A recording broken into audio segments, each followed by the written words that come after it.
Olli, with you, and why don't you give us an assessment of how confident you are that Europe has really turned the corner. You said, and I'm going to quote you now, you said recently that there are encouraging signs of recovery, but that complacency in policy and reforms posed a threat. So how confident are you of this recovery, and what is this complacency that you worry about? Thanks, Zani, and good afternoon to everybody.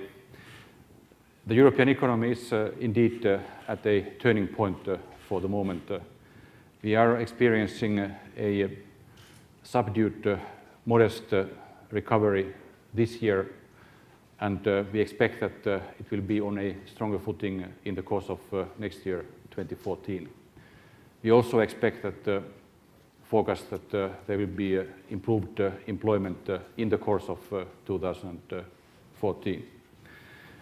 And what is interesting and important is that the composition of growth in Europe is improving in the sense that we have both net exports growing and we are witnessing a strengthening of domestic demand, which speaks in favor of sustainability of this growth.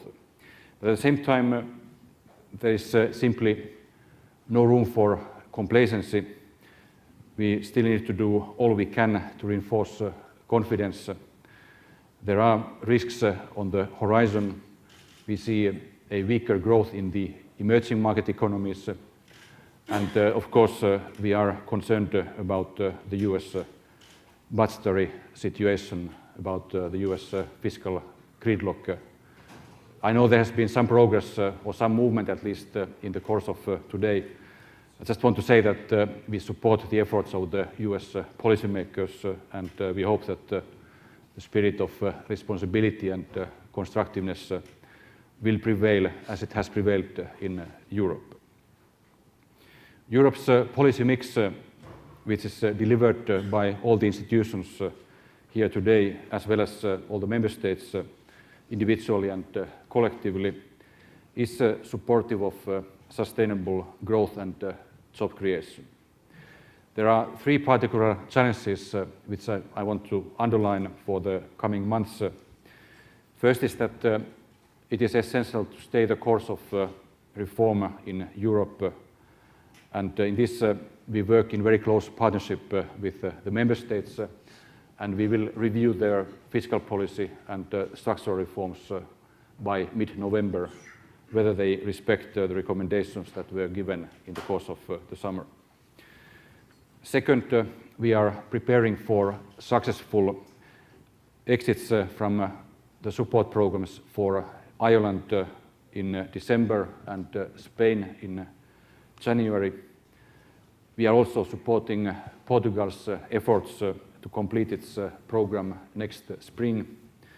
And yes, there will be further important decisions ahead concerning Greece, where the economy is now stabilizing and reaching a turning point after an unprecedented adjustment. And third, we continue rebuilding the economic and monetary union. We've made already a quantum leap in economic governance. Currently, we are constructing a banking union by taking forward the legislative work for the single resolution mechanism and constructing the single supervisory mechanism. So, in a nutshell, this is all about modernizing and reforming Europe's economic and social model, not by somehow nostalgically clinging to the status quo, because that would only lead to a permanent economic decline of Europe.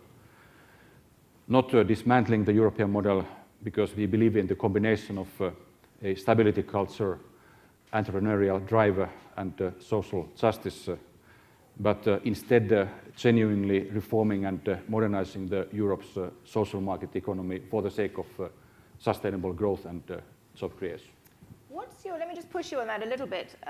In the quote that I cited you of, you said you worried about complacency. Is there a risk that now that the euro area is growing again, albeit not terribly fast, that you will become somewhat complacent, and that this agenda that you describe doesn't progress as fast as it needs to?